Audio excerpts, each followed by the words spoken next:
Welcome back to my channel. You think you already know the full story behind the Brown family implosion. You watched the episodes. You saw the tears, the slammed doors, the screaming matches, and Kody's rage-filled monologues. You were shown exactly what TLC wanted you to see. But what if the most dangerous player in this entire collapse hasn't said a single word on camera in years? Because the real power in this family has never belonged to the loudest voice in the room. It belongs to Logan Brown. While the rest of the siblings were trapped in the trenches of that now infamous Christmas gift exchange text thread, Logan wasn't fighting. He wasn't reacting. He wasn't pleading for peace. And he wasn't choosing sides publicly. He was watching. He was documenting. And according to emerging insider theories, he was preparing. Logan's silence wasn't weakness. It wasn't avoidance. It wasn't maturity for maturity's sake. It was strategy, a calculated, disciplined move from the one person in this family who knows where every single skeleton is buried because he helped bury them. Robin believes she's the eternal victim. Kody believes he's still the patriarch. But both of them share the same quiet fear. The one man they can't control, can't bait, and can't rewrite. Logan Brown is the silent assassin, and he may be holding the ultimate trump card. Before we go any deeper, take 1 second to hit that like button and subscribe. This channel digs where the show refuses to go. Turn on notifications, because when the truth finally drops, you'll hear it here first. Now, let's go underground. To understand why Logan is the biggest threat to Kody and Robin's carefully curated narrative, we have to return to the battlefield that ignited. By now, everyone knows the surface-level version. The siblings wanted a secret Santa. Robin inserted herself into the conversation. She framed herself as excluded and victimized. Kody rushed in to defend her honor. And in doing so, he detonated what little relationship he had left with his older children. It was chaotic, emotional, explosive. We saw Garrison and Gabriel pushing back. We saw hurt spilling over. We saw a father choosing loyalty tests over reconciliation. But if you study the digital footprint of that conversation closely, there's a glaring absence. Logan, the eldest son, the original third parent, the boy who woke his siblings up for school, cooked meals, managed chaos, and held the family together while the adults fell apart.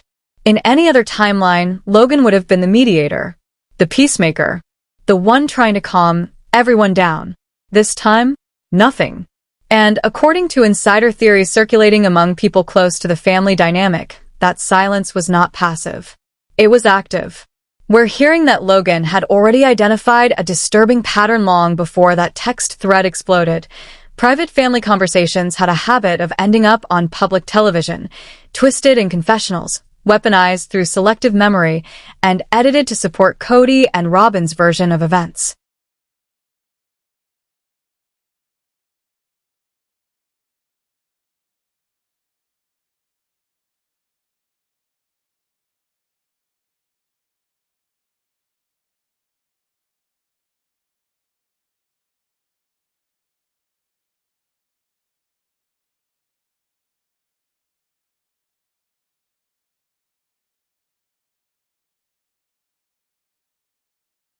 Logan isn't impulsive. He holds a master's degree. He understands systems, data, and risk. And more importantly, he understands psychological warfare. The theory gaining traction suggests that the moment Robin entered that group chat, Logan knew it was no longer a safe space. It became a content mine. Anything he said, angry, diplomatic, or neutral, could be reframed later as proof that the older kids were attacking poor, fragile Robin. So Logan didn't argue. He disappeared. But he didn't just go silent. He went underground. And this is where the story takes a turn that changes everything. Multiple reports suggest that while Kody was exploding in the main thread and Robin was leaning into victimhood, a second, parallel line of communication may have been opened. One Kody and Robin couldn't access, monitor, or manipulate. We're calling it the encrypted brotherhood. The theory is that Logan quietly established a secure, encrypted group chat, likely through an app like Signal or Telegram, where messages disappear, screenshots are restricted, and privacy is enforced. This wasn't for the entire family.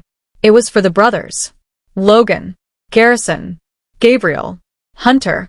No Kody, no Robin, no leaks. And if this theory holds even partially true, it flips the entire power dynamic on its head.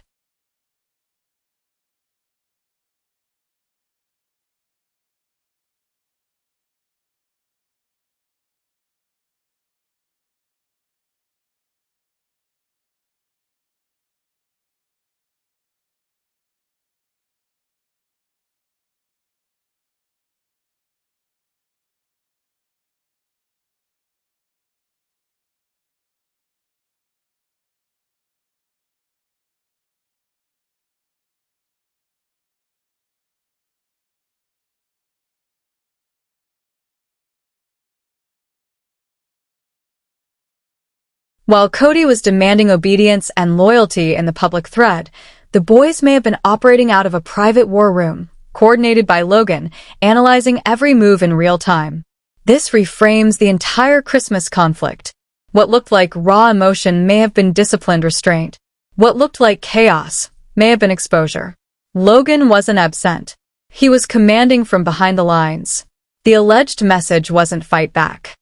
It was, don't take the bait. Let them reveal themselves. And in doing so, Logan deprived Robin of the one thing she needs to function: reaction. Robin thrives on emotional engagement. She needs confrontation, so she can cry. She needs conflict, so she can claim injury. She needs chaos to justify control. Logan gave her nothing, and that silence starved the system. Now, let's talk about why Logan's quiet refusal is psychologically devastating to Robin. In polygamist culture, the eldest son is not just another child. He's symbolic royalty. The heir. The embodiment of legacy, priesthood, and continuity. Winning Logan over wouldn't just be a personal victory, it would validate Robin's position as the tears. The "I just want everyone to be together" speeches. The manufactured confusion. None of it works on Logan. Logan is different from the other Brown children in one critical way. He was actually raised by his parents. He remembers Lehi. He lived through the chaos before it was sanitized for television. He watched the Vegas move tear the family apart in real time. He saw the cracks forming long before Robin ever entered the picture. So when Robin cries, Logan doesn't see a wounded mother. He sees a maneuver, a strategic pivot.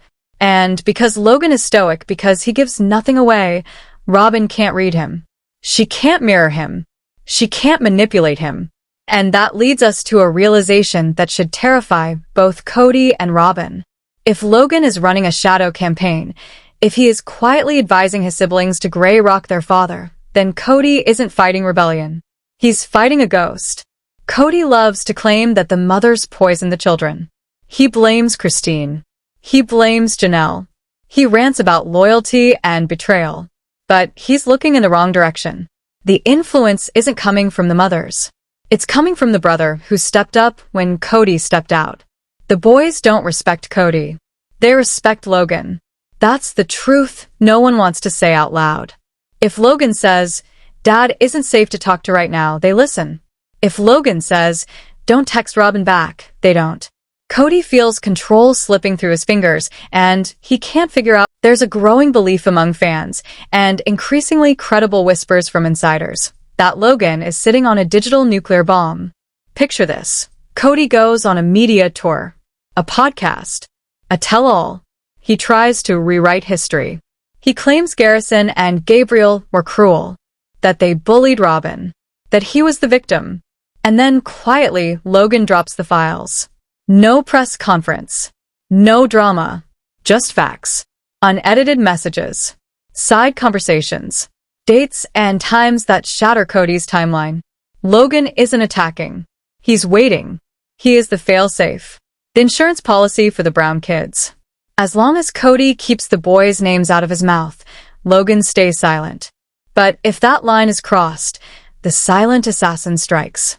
And that reality creates unbearable tension for Robin. We've heard whispers about a recent family gathering, a wedding, a funeral, a graduation, some neutral space where paths briefly crossed. According to reports, Robin spotted an opening. She did what she always does. She approached with tears already forming. A trembling voice. A reaching hand. Why don't we have a relationship? I just want to be close to you. She wanted the moment, even without cameras. And Logan? He didn't argue. He didn't flinch. He didn't even acknowledge her. He simply stepped around her, like she was furniture, and launched silence. Or maybe a single thumbs down emoji, shared in the brothers' chat, followed by laughter. The gift exchange debacle was the turning point. When Robin sent that long, winding message about the kids being confusing and hurtful, she wasn't seeking clarity. She was fishing for submission. And for the first time, no one took the bait.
She was setting a trap.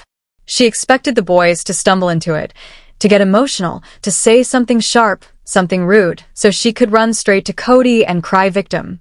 And to be fair, Garrison and Gabriel, operating from raw pain, did take the bait. They reacted. They spoke from hurt.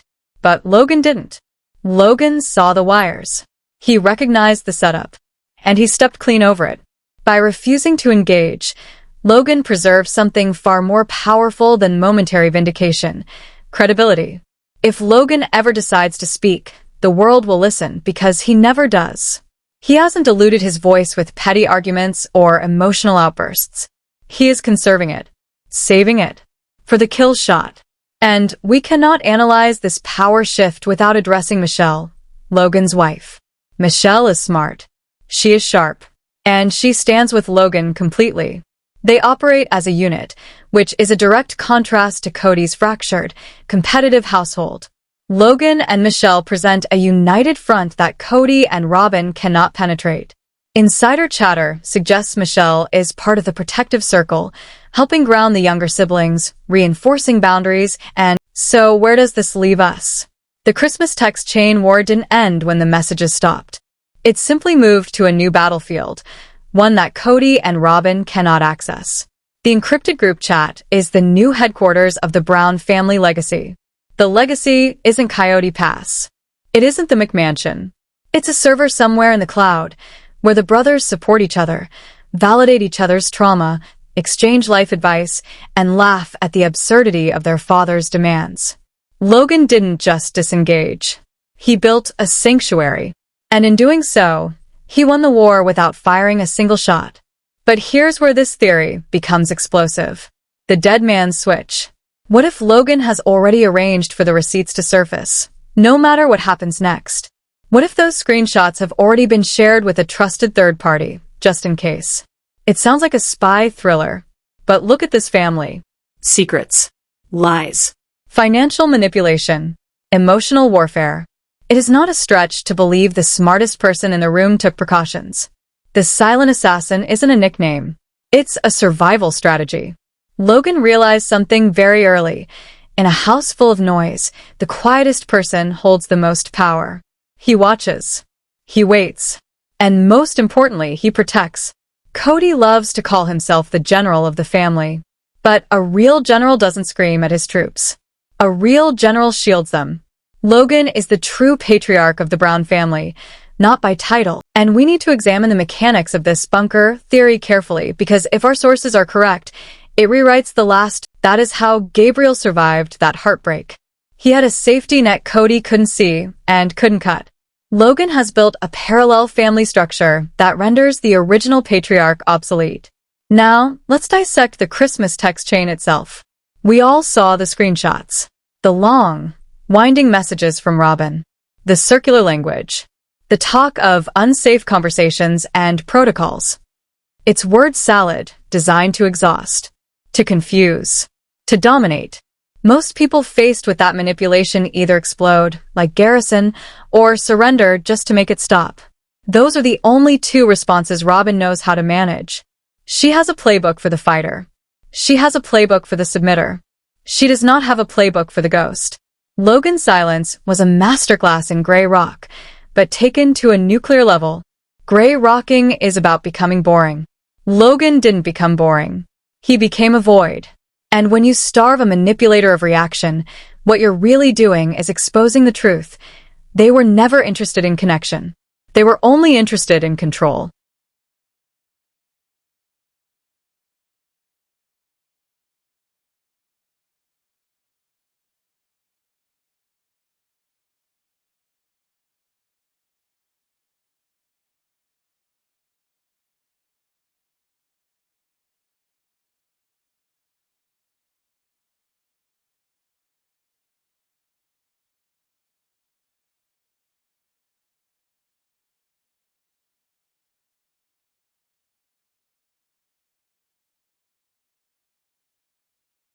Insider theories suggest Robin was refreshing her phone nonstop, waiting for Logan to weigh in. Because if Logan had said, "Guys, let's calm down," she would have instantly pivoted to, "See? Even Logan thinks you're being aggressive." If Logan had said, "Robin, you're wrong," she would have pivoted just as fast to, "I'm being attacked by the entire family." Either way, she wins. But Logan said nothing. And that silence denied her the fuel she needed to ignite her favorite narrative. It created a vacuum, one that sucked every ounce of oxygen out of her argument. With no reaction to anchor herself to, Robin was left spiraling inside her own words. She wasn't debating the boys anymore. She was arguing with herself. And she lost.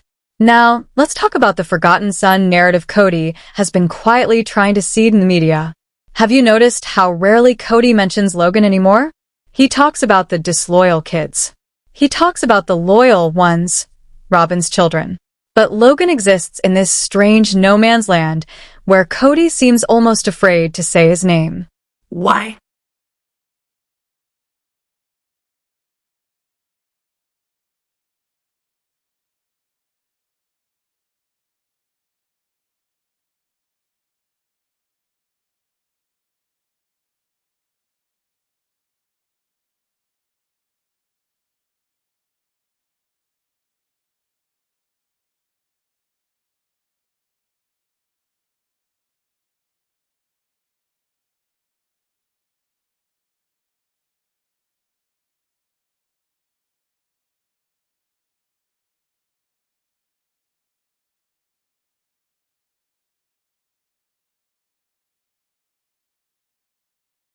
Because Logan obliterates Kody's favorite excuse, parental alienation.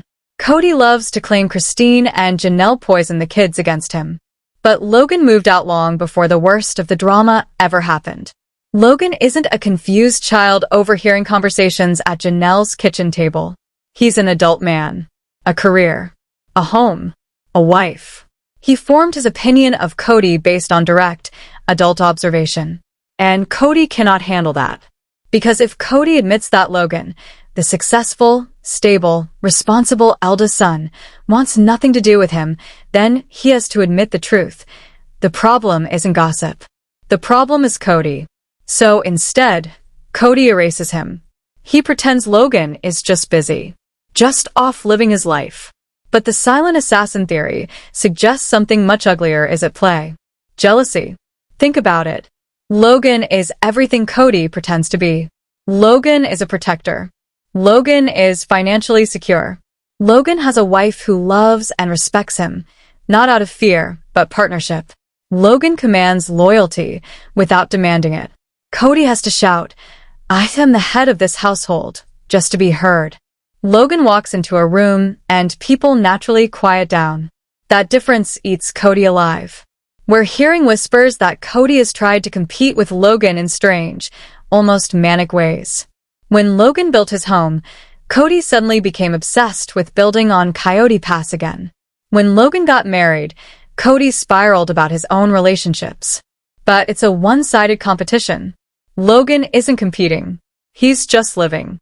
And that indifference burns more than any insult ever could. Inside the encrypted group chat, the brothers may even laugh about it. Picture a message. It's patronizing. And it's devastating. But there's another layer to the silent assassin theory we need to unpack. The mole. Is it possible Logan has eyes and ears inside the mansion? We don't believe Aurora or Brianna are leaking information. They appear firmly under Robin's control. But what about the mothers? Logan is extremely close to Janelle and Christine. And if you look closely at the last few seasons, something shifted, especially with Janelle.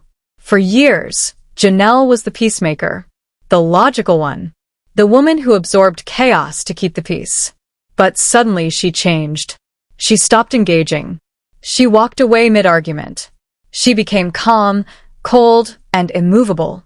That energy feels familiar. It feels like Logan. The theory is that from the safety of the bunker, Logan was debriefing Janelle after fights with Kody. She'd explain the argument, the circular logic, the blame shifting, and Logan would translate it for her. Mom, that's gaslighting. Mom, he's moving the goalposts. Don't engage. Logan didn't just support Janelle emotionally. He gave her language, framework, confidence. He was the strategist behind the Teflon Queen era. Janelle didn't break because her son was holding her up, which makes Logan not just a figure in the sibling war, but a general in the War of the Wives. He is the common denominator in everyone's liberation.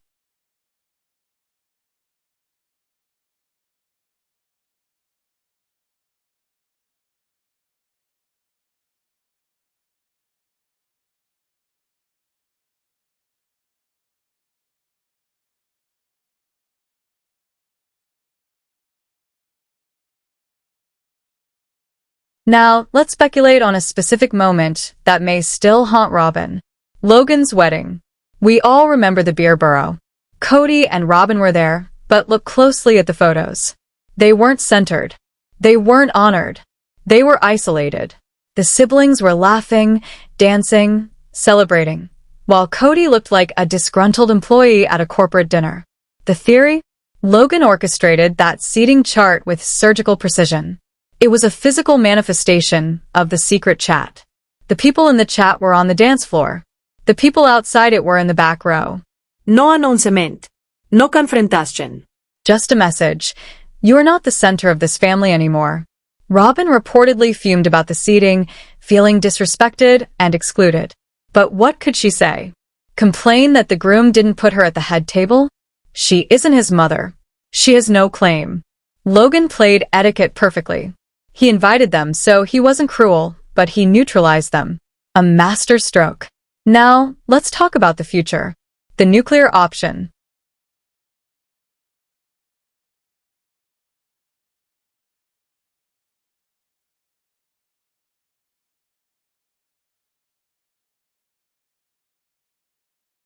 What exactly could be in those screenshots Logan is allegedly hoarding? Insiders suggest the Christmas gift exchange thread went far longer and far darker than what we saw. Messages from Robin attacking the boys' character, accusing them of ruining Christmas, possibly even disparaging Janelle and Christine. If Logan has those texts, then Robin's confused, gentle persona collapses instantly. But that's not all. What if there are messages from Kody? We already know what he says on camera. Imagine what he types when no one's watching. If Kody texted Logan something like, "You're no son of mine if you don't respect Robin," and Logan has that screenshot, it's over. Kody can blame editing. He can blame producers. But screenshots are forever. The theory is that Logan has a folder, let's call it the Doomsday File, stored securely in the cloud. And Kody knows it exists. Or, at least suspects it does. That's why Kody never attacks Logan directly. He targets Garrison. He targets Gabriel. But he tiptoes around Logan. because he knows the silent assassin has his finger on the button. Now imagine this scenario. It's almost Christmas 2025. The show is airing old wounds. Public opinion is at rock bottom. Kody wants damage control. So he texts the boys. Let's do a guy's trip. We'll film it. Show we're healing. In the bunker chat, the notification pops. Silence is the weapon. It forces Kody to confront the one truth he cannot survive: irrelevance. He isn't being fought. He isn't being challenged. He's being deleted. And that is the ultimate power move. Because fighting means you still care. Ignoring means you've already moved on. Logan taught his brothers something Kody never could. The opposite of love isn't hate. It's indifference. And by teaching them indifference, he set them free. This brings us back to the financial angle because it's not just important, it's foundational. Kody has always used money as leverage. He controlled the family pot, the properties, the access. Affection and resources were always tied together. But Logan belongs to the new economy of the Brown family. He doesn't live off MLM money. He doesn't depend on reality TV checks. He works in the corporate world. He understands contracts, audits, and leverage. And there's a persistent, but fascinating, rumor that TLC once approached Logan with a blank check for a sit-down interview. They knew he was the one voice everyone wanted to hear. And Logan said no. Think about the power of that word. In a family scrambling for screen time, where Kody and Robin desperately need the show to fund their lifestyle, Logan turning down easy money is unthinkable to them. It proves something terrifying. He cannot be bought.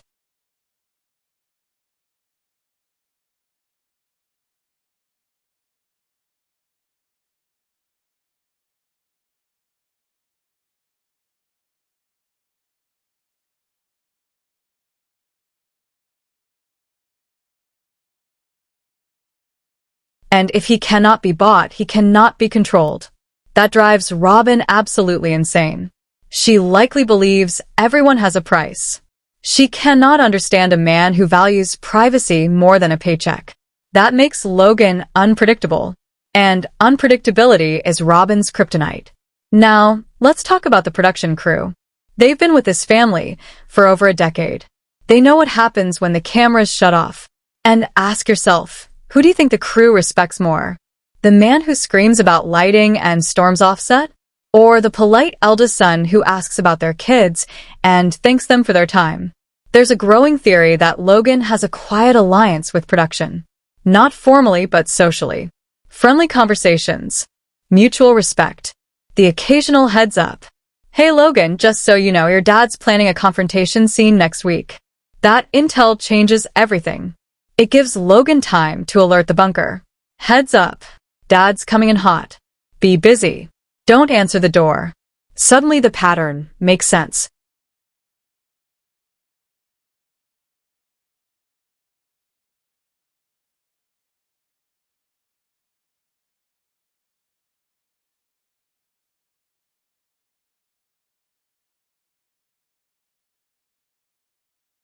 Why are the boys never home when Kody shows up unannounced?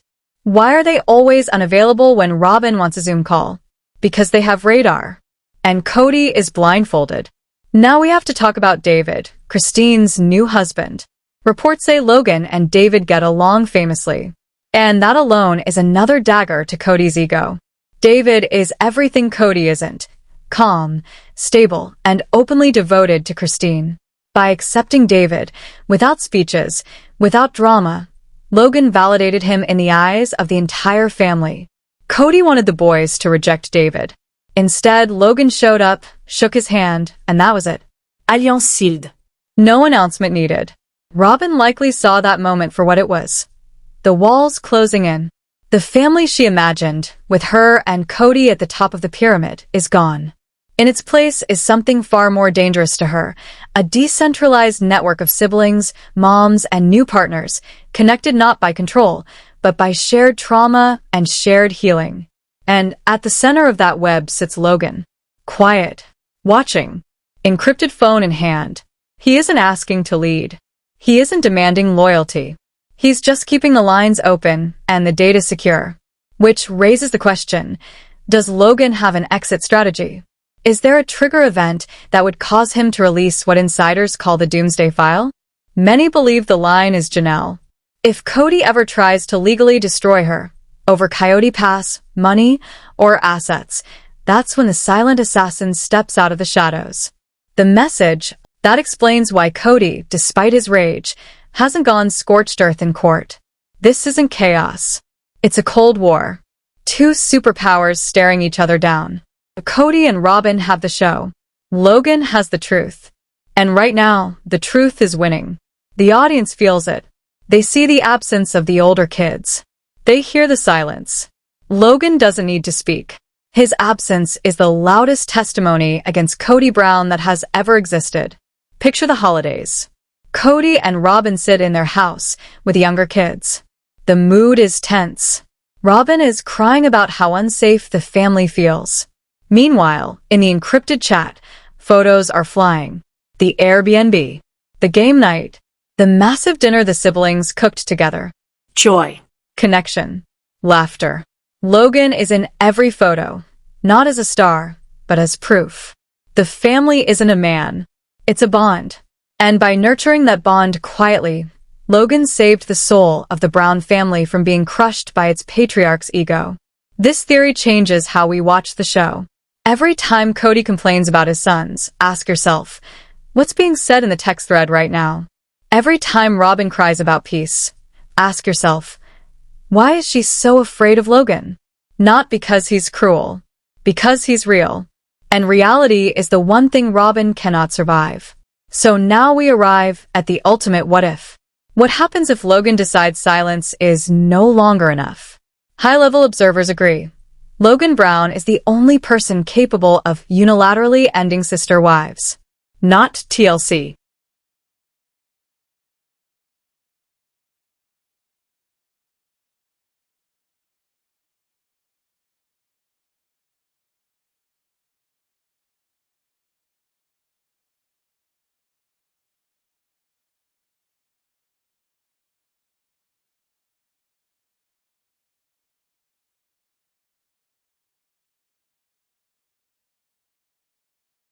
Not ratings. Not even Kody. Logan. If he ever gave a 1-hour unedited interview, no producers, no interruptions, the House of Cards would collapse instantly. Why? Because Logan is the credibility king. Others speak and people question motives. Logan speaks and it's treated as gospel. And Kody knows it. That's why Janelle is the line he cannot cross. Because if he does, Logan won't bring a knife. He'll bring a nuke. Texts. Timelines. Financial spreadsheets. Logan has an MBA. He understands audits. Ledgers. LLCs. If he ever releases the math, showing who paid for what and who benefited, that wouldn't be drama. That would be exposure. And Robin knows it. It's one thing to manipulate emotions. You cannot manipulate math when an MBA is watching you. Logan is the historian of trauma. The archivist of truth, the quiet accountant of chaos. And that is why Robin lives in paranoia. Every notification, every headline. Is this it? Did he finally drop the file? Her frantic need to control the narrative suddenly makes sense. She's pre-victimizing herself in case the truth comes out. But it won't work. You cannot play the victim against someone who isn't attacking you. Logan's silence is a mirror. And when Robin looks into it, she sees herself. That's what terrifies her.